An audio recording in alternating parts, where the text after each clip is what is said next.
جب تم سے کوئی شخص بات کر رہا ہو اور بات کرتے کرتے وہ دائیں بائیں دیکھے تو فرمایا اس کا مطلب یہ ہے کہ وہ بات امانت ہے، تم نے اس کو آگے بیان نہیں کرنا، کیونکہ وہ دائیں بائیں اس لیے دیکھ رہا ہے کہ کوئی اور تو نہیں سن رہا۔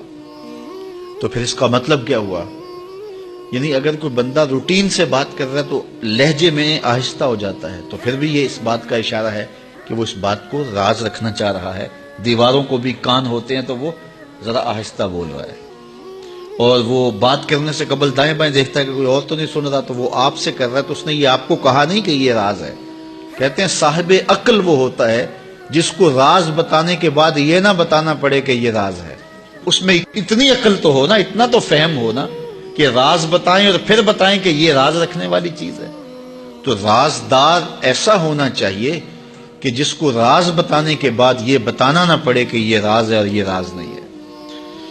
تو بہرحال وہ کچھ اشارے ہوتے ہیں جو عاقل سمجھتا ہے، اور یہ کوالٹی اور یہ خوبی اور یہ وصف ہم میں سے ہر شخص کے اندر موجود ہونا چاہیے۔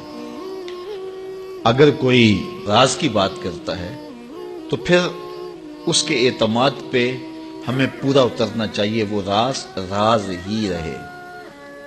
اور بندہ کہتا ہے کہ میں یہ راز کسی اپنے رازدان کو بتاؤں گا، تو پھر اس کے بھی تو اپنے رازدان ہوتے ہیں نا۔ وہ کیا کسی نے کہا تھا، بلیا یاراں نو راز نہ دسیں، یاراں دے بھی یار ہوندے نے۔ تو پھر یاروں کے بھی آگے یار ہوتے ہیں، پھر ان کے بھی آگے پھر راز تو ہوتا ہی نہیں ہے، پھر تو وہ پھیلتا چلا جاتا ہے۔ تو آپ تک آ گیا، بس آپ تک آ گیا، وہ سینے میں سما گیا، ساری زندگی قبر میں لے کے جانا جو راز ہے۔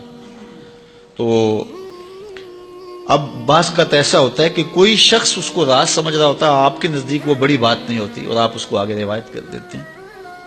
تو جب اس نے آپ کو راز کے طور پہ کہا ہے، وہ بڑی بات نہیں بھی تھی، لیکن آپ اس کو راز رکھیں گے تو یہ بڑی بات ہوگی کہ اس نے راز سمجھا اور وہ بڑی بات نہیں تھی، لیکن آپ نے اس راز کو راز ہی رہنے دیا اور ساری زندگی اس راز کو جو ہے وہ فاش نہیں کیا ہے، تو یہ ایک بڑی بات تھی۔ تو یہ حضور علیہ السلام کا فرمان ہماری اخلاقی قدروں اور ہماری زندگی کی خوبصورتیوں کی ضمانت ہے کہ جب کوئی شخص تم سے بات کرے اور بات کرتے ہوئے دائیں بائیں دیکھے تو تم اس کو راز سمجھو، اور وہ تمہارے پاس اس کی امانت ہے، تو امانت کے اندر خیانت نہیں کرنی چاہیے۔